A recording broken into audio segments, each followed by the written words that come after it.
오늘 말씀 요한복음 19장 5절에서부터 9절까지의 말씀 우리 같이 봉독합니다.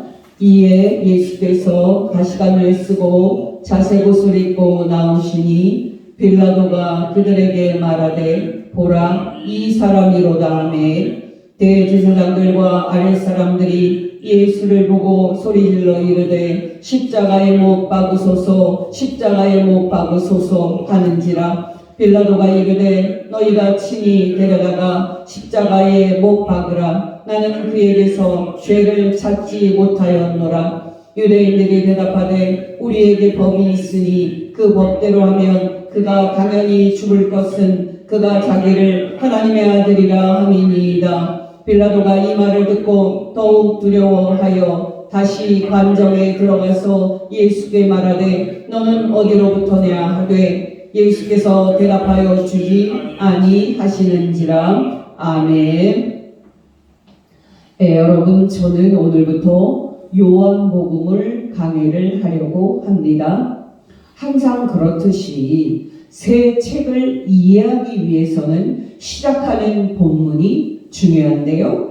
고심을 하다가 요한복음 19장을 선택했습니다. 여러분, 우리가 방금 읽었듯이 요한복음 19장에 있는 오늘 본문은 로마 총독 빌라도와 예수님 사이에 있었던 대화를 기록하고 있습니다. 물론 여러분, 이 대화는 로마 총독 빌라도가 예수님을 재판하는 과정에서 나온 겁니다. 여러분, 주보에 있듯이 오늘 설교 제목은 너는 어디서 왔느냐 입니다. 물론 여러분, 이 질문은 놀랍게도 로마 총독 빌라도가 예수님을 재판하면서 예수께 물은 질문입니다. 개정역과 개정개혁역은 이 질문을 각각 너는 어디로서냐 와 너는 어디로부터냐로 번역을 해서 그 의미가 모호합니다마는 빌라도의 질문은 놀랍게도 예수께서 어디서 왔는지 물어보는 질문입니다. 공동 번역은 다행스럽게도 이 의미로 번역을 했습니다. 빌라도가 예수를 데리고 안으로 들어가서 도대체 너는 어디에서 온 사람이냐 하고 물었다. 예수께서는 아무 대답도 하지 않으셨다. 현대인의 성경도 이렇게 번역을 했습니다. 다시 관저로 들어가 예수님께 너는 어디서 왔느냐 하고 물었다. 그러나 예수님이 아무 대답도 하지 않으시자. 마지막으로 여러분, 영어 성경 NIV도 이 의미로 빌라도의 질문을 Where do you come from? 으로 번역을 했습니다. 여러분이 알다시피 Where do you come from?은 사람의 출생 기원과 또 국적을 묻는 질문입니다. 예를 들어서 외국 사람이 우리에게 Where do you come from? 이라고 물어보면 우리는 나는 한국에서 왔습니다 라는 의미로 I come from Korea 라고 대답을 합니다. 그렇다면 여러분, 예수께서 유대인임을 알았던 로마 총독 빌라도가 예수님께 유대인임을 한 번 더 확인을 하기 위해서 그 질문을 한 겁니까? 여러분, 우리가 TV에서 보듯이 재판을 시작할 때 재판장이 죄수에게 이름이 뭐냐, 생년월일이 언제냐, 그 사람의 신원을 확인을 하기 위해서 물어보듯이 빌라도가 일반적인 의미에서 예수님께 그 질문을 한 것입니까? 놀랍게도 그런 의미가 아니었습니다. 정말 놀랍게도 로마 총독 빌라도의 질문은 예수께서 하나님의 아들이냐는 질문이었습니다. 공동 번역으로 오늘의 본문을 다시 읽어드리니 잘 듣게 되시기 바랍니다. 예수께서는 가시관을 머리에 쓰시고 자홍색 용포를 걸치시고 밖으로 나오셨다. 빌라도는 사람들에게 예수를 가리켜 보이며 자, 이 사람이다 하고 말하였다. 대제사장들과 경비병들은 예수를 보자마자 십자가에 못 박으시오, 십자가에 하며 큰 소리로 외쳤다. 그러자 빌라도는 그러면 너희가 데려다가 너희의 손으로 십자가에 못 박아라. 나는 그에게서 아무 제목도 찾아내지 못하였다 하고 말하였다. 유대인들은 또다시 우리에게는 율법이 있습니다. 그 율법대로 하면은 그 자는 제가 하나님의 아들이라고 했으니 죽어 마땅합니다 하고 대꾸하였다. 빌라도는 이 말을 듣고 더욱 두려운 마음이 들어 예수를 데리고 안으로 들어가 도대체 너는 어디에서 온 사람이냐 하고 물었다. 그러나 예수께서는 아무 대답도 하지 않으셨다. 놀랍지 않습니까? 여러분, 우리는 흔히 사도신경을 신앙 고백을 할 때 예수께서 본디오 빌라도에게 고난을 받으사라고 고백을 하면서 본디오 빌라도가 예수님을 향한 믿음이 없었다는 뉘앙스를 받습니다만 오늘 본문을 보면 놀랍게도 로마 총독 빌라도는 믿음이 있는 쪽이었습니다. 여러분, 우리는 그동안 빌라도가 예수님을 재판할 때 어떠한 감정 동요나 또 어떤 심리 변화도 없이 예수님을 재판했다고 생각하는 경향이 있습니다만 놀랍게도 로마 총독 빌라도는 예수님을 재판하는 내내 두려움을 느꼈습니다. 여러분께 지금 길게 말씀드릴 수는 없습니다만 재판을 시작할 때 빌라도가 예수님께 했던 첫 질문은 네가 유대인의 왕이냐? 하는 질문이었습니다. 물론 여러분, 이 질문은 유대인들이 예수님을 죽여야 한다고 빌라도에게 아우성을 치면서 말할 때 빌라도가 예수님께 한 질문이었습니다. 여러분, 요한복음 18장을 보면 빌라도는 예수님을 심리를 한 후에 그는 예수에게서 아무런 죄도 찾지 못하였다 하고 최종 선고를 합니다. 그러면서 빌라도는 유월절에 한 죄수를 풀어주는 전례를 활용해서까지 예수님을 풀어주려고 했습니다. 물론 여러분, 빌라도의 이 계획은 유대인들이 예수님 대신에 강도 바라바를 풀어달라고 하는 바람에 무의로 그칩니다. 여러분, 요한복음 19장 4절을 보면 놀랍게도 빌라도는 다시 한번 유대인들에게 그가 예수님에게서 아무 죄도 찾지 못했다고 말하면서 그는 예수님을 죽일 수 없다 하고 분명히 밝힙니다. 놀랍게도 빌라도는 요한복음 18장 38절과 요한복음 19장 4절 또 6절에서 3번이나 그는 예수님에게서 아무 죄도 찾지 못했다고 선포를 합니다.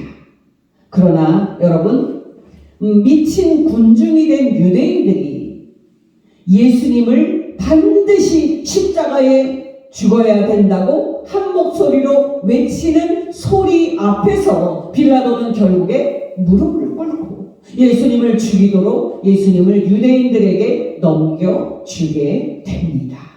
길지만 잘 듣게 되시기 바랍니다. 요한복음 19장 1절에서 16절. 이에 빌라도가 예수를 데려다가 채찍질하더라. 군인들이 가시나무로 관을 엮어 그의 머리에 씌우고 자색옷을 입히고 앞에 가서 이르되 유대인의 왕이여 평안할지어다 하며 손으로 때리더라. 빌라도가 다시 밖에 나가 말하되 보라, 이 사람을 데리고 너희에게 나오나니 이는 내가 그에게서 아무 죄도 찾지 못한 것을 너희로 알게 하려 함이로라 하더라. 이에 예수께서 가시관을 쓰고 자색옷을 입고 나오시니 빌라도가 그들에게 말하되 보라, 이 사람이로다 하며 대제사장들과 아랫사람들이 예수를 보고 소리질러 이르되 십자가에 못 박으소서, 십자가에 못 박으소서 하는지라. 빌라도가 이르되 너희가 친히 데려다가 십자가에 못 박으라. 나는 그에게서 죄를 찾지 못하였노라. 유대인들이 대답하되 우리에게 법이 있으니 그 법대로 하면 그가 당연히 죽을 것은 그가 자기를 하나님의 아들이라 함이니이다. 빌라도가 이 말을 듣고 더욱 두려워하여 다시 관정에 들어가서 예수께 말하되 너는 어디로부터 나하되 예수께서 대답하여 주지 아니하시는지라. 빌라도가 이르되 내게 말하지 아니하느냐 내가 너를 놓을 고난도 있고 십자가에 못 박을 고난도 있는 줄을 알지 못하느냐. 예수께서 대답하시되 위에서 주지 아니하셨더라면 나를 해할 고난이 없었으리니 그러므로 나를 너에게 넘겨준 자의 죄는 더 크다 하시니라. 이러함으로 빌라도가 예수를 놓으려고 힘썼으나 유대인들이 소리질러 이르되 이 사람을 놓으면 가이사의 충신이 아니니이다. 무릇 자기를 왕이라 하는 자는 가이사를 반역하는 것이니이다. 빌라도가 이 말을 듣고 예수를 끌고 나가서 돌을 깐 뜰 히브리 말로 가바다에 있는 재판석에 앉아 있더라. 이날은 6월절의 준비일이요 때는 제6시라. 빌라도가 유대인들에게 이르되 보라 너희 왕이로다. 그들이 소리 지르되 없이 하소서 없이 하소서 그를 십자가에 못 박게 하소서. 빌라도가 이르되 내가 너희 왕을 십자가에 못 박으라. 대제사장들이 대답하되 가이사 외에는 우리에게 왕이 없나이다 하니 이에 예수를 십자가에 못 박도록 그들에게 넘겨주니라. 여러분 놀랍지 않습니까? 12절 말씀에 있듯이 빌라도는 마지막까지 예수님을 풀어주려고 최선을 다했습니다.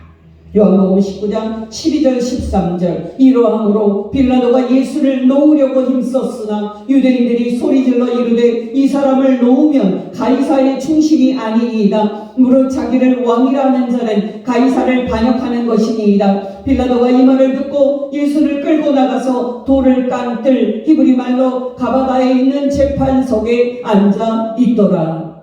여러분 놀랍지 않습니까? 로마 총독 빌라도는 놀랍게도 두려움이 가득했습니다. 유대인들이 예수는 자기가 하늘에서 온 하나님의 아들이라고 주장을 하니 이것을 신성 모독으로서 죽어 마땅하다 하고 말했을 때 빌라도는 두려움에 떨었습니다. 여러분 바로 이것이 믿음이 아니고 무엇이겠습니까? 너는 어디서 왔느냐라는 빌라도의 질문은 놀랍게도 두려움을 느낀 빌라도가 예수님께 한 질문이었습니다. 너는 어디에서 온 사람이냐라는 빌라도의 질문은 너는 정말 하늘에서 온 하나님의 아들이냐라는 놀라운 질문이었습니다. 저는 설교를 준비하면서 내가 빌라도를 이렇게 몰랐나 하는 느낌을 받았습니다. 여러분 저는 설교를 준비하면서 빌라도가 자기의 방식대로 예수께서 하나님의 아들이라고 고백한 신앙인이었다 하고 결론을 내렸습니다. 여러분 놀랍게도 그 마지막 단서는 요한복음 19장 16절부터 22절입니다. 이에 예수를 십자가에 못 박도록 그들에게 넘겨주니라. 그들이 예수를 맡음에 예수께서 자기의 십자가를 지시고 해골 히브리 말로 골고다라 하는 곳에 나가시니 그들이 거기서 예수를 십자가에 못 박을세 다른 두 사람도 그와 함께 좌우편에 못 박으니 예수는 가운데 있더라. 빌라도가 패를 써서 십자가 위에 붙이니 나사렛 예수 유대인의 왕이라 기록되었더라. 예수께서 못 박히신 곳이 성에서 가까운 고로 많은 유대인이 이 패를 읽는데 히브리와 로마와 헬라말로 기록되었더라. 유대인의 대제사장들이 빌라도에게 이르되 유대인의 왕이라 쓰지 말고 자칭 유대인의 왕이라 쓰라 하니 빌라도가 대답하되 내가 쓸 것을 썼다 하니라. 여러분 놀랍지 않습니까? 방금 읽은 본문은 빌라도가 예수님 십자가 위에 써서 붙인 죄목에 관한 그런 내용인데요. 빌라도는 명패에다가 예수님의 죄목을 써서 붙입니다. 여러분 그 내용은 무엇입니까? 바로 나사렛 예수 유대인의 왕이었습니다. 근데 여러분 빌라도가 쓴 죄패가 유대인들의 그 심기를 건드립니다. 왜냐하면 예수라는 작자는 사람인데도 미쳐서 자기가 하늘에서 내려온 하나님의 아들이라고 주장을 하는 것이니까 자칭 유대인의 왕이라고 써야지 왜 유대인의 왕이라고만 썼냐고 하는 시비였습니다. 근데 여러분 유대인들의 이 시비에 빌라도가 어떻게 반응을 했습니까? 유대인들의 거친 그 시비와 그 항의에 그가 굴복을 해서 죄패에 자칭이라는 말을 삽입을 했습니까? 놀랍게도 빌라도는 그렇게 하지 않았습니다. 그동안 예수님을 십자가에 못 박아 죽이려고 하는 유대인들의 지속적인 시도와 책략에 번번이 빌라도가 항복을 했지만 이번에 빌라도는 유대인들의 그 마지막 항의와 그 저항은 꿋꿋이 이겨내고 자칭이라는 말을 끝내 넣지 않습니다. 여러분이 알다시피 다른 나라와 정상회담을 하고 공동 선언문을 작성할 때 결정적으로 중요한 한 단어를 집어넣고 빼는 그런 일들은 결코 쉽지 않습니다. 그런데 놀랍게도 빌라도는 긴장이 최고도로 올라와 있는 그런 상황에서 자칭이라는 이 단어를 끝까지 넣지 않고 예수께서 유대인의 왕이요 하나님의 아들이라는 놀라운 신앙을 고백합니다.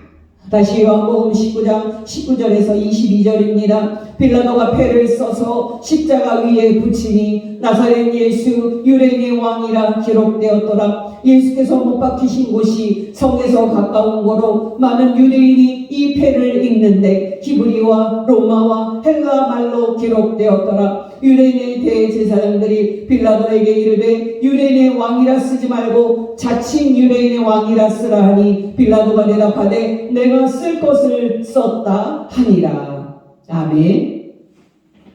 여러분 놀랍지 않습니까? 여러분 22절에서 빌라도가 한 말이 내가 쓸 것을 썼다 하고 한 말은 정말 놀랍습니다. 다시 말씀을 드리면 빌라도의 이 말은 나는 마땅히 써야 할 것을 쓴 것 뿐이다 라는 말입니다. 예수라는 작자는 자신이 사람이면서 자신이 하늘에서 내려온 하나님의 아들이라고 주장을 하니까 이 작자는 미친 자요 십자가에 못 박아 죽여서 마땅한 신성 모독자라고 거품을 물고 소리치는 유대인들의 앞에서 빌라도가 자칭이라는 말을 넣지 않고 자신의 신앙을 지키기가 쉬웠겠습니까? 결코 쉽지 않았을 것입니다만은 끝내는 이런 방식으로 빌라도는 놀랍게도 예수께서 하나님의 아들이요 유대인의 왕임을 고백합니다. 여러분 문제는 이 요한복음을 이렇게 읽은 우리의 판단과 결과입니다. 어떠십니까? 여러분은 예수님을 유대인들처럼 자신이 하늘에서 내려온 하나님의 아들이라고 자칭 주장하는 미친 사람이라고 생각을 하고 예수를 십자가에 못 박아 죽인 것이 맞다고 생각하는 사람입니까? 아니면 빌라도처럼 두려운 마음으로 예수님을 하늘에서 내려온 하나님의 아들이라고 믿으십니까? 중요한 것은 여러분 예수님의 신성 주장을 어떻게 볼 것인가 하는 겁니다. 우리가 앞으로 살펴보겠습니다마는 요한복음에서 예수님은 숨기지 않고 공개적으로 자신이 하늘에서 내려온 하나님의 아들이라고 반복적으로 선언을 합니다. 물론 여러분 예수님의 이 반복적인 신성 주장은 유대인들에게 거친 저항과 반발을 불러일으킵니다.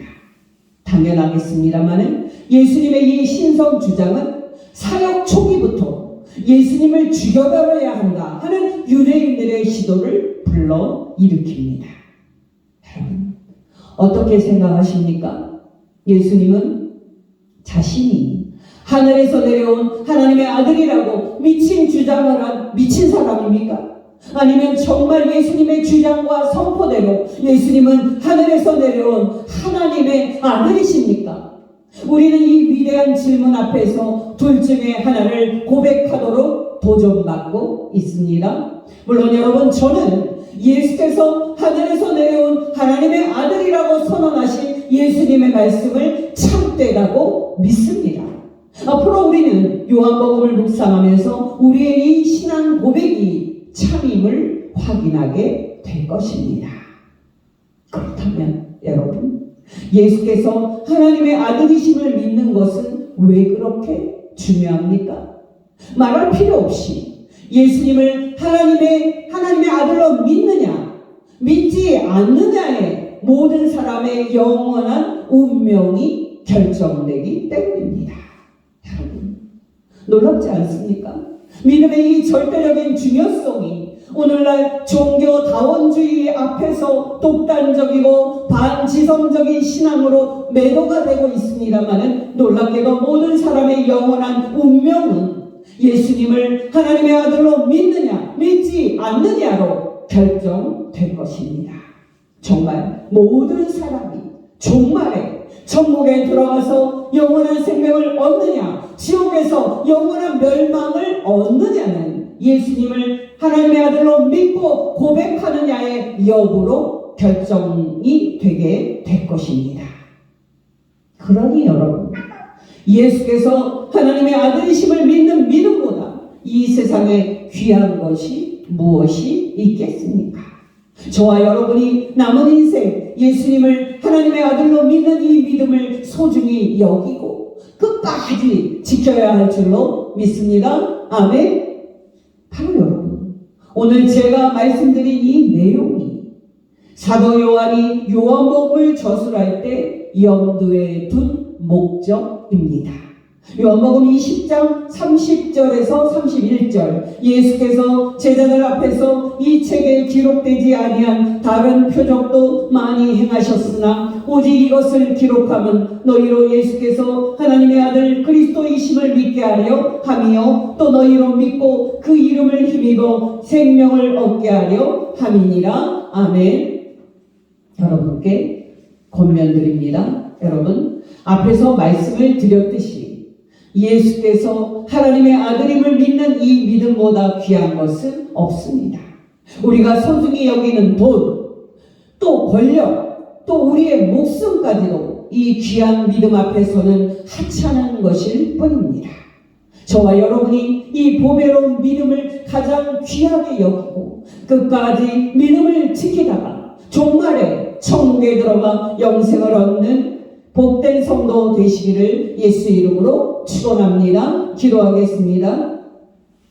하나님 아버지, 오늘 가르치신 말씀대로 예수께서 하늘에서 내려온 하나님의 아들임을 믿는 이 믿음을 우리가 소중히 여기고 끝까지 지키면서 온 마음과 목숨을 다해 성삼위 하나님을 사랑하고 이웃을 내 몸같이 사랑하는 거룩한 삶을 살다가 종말에 예수님을 만나는 천국에 들어가게 하옵소서. 유일한 중보자이신 살아계신 하나님의 아들 예수님의 이름으로 기도합니다. 아멘.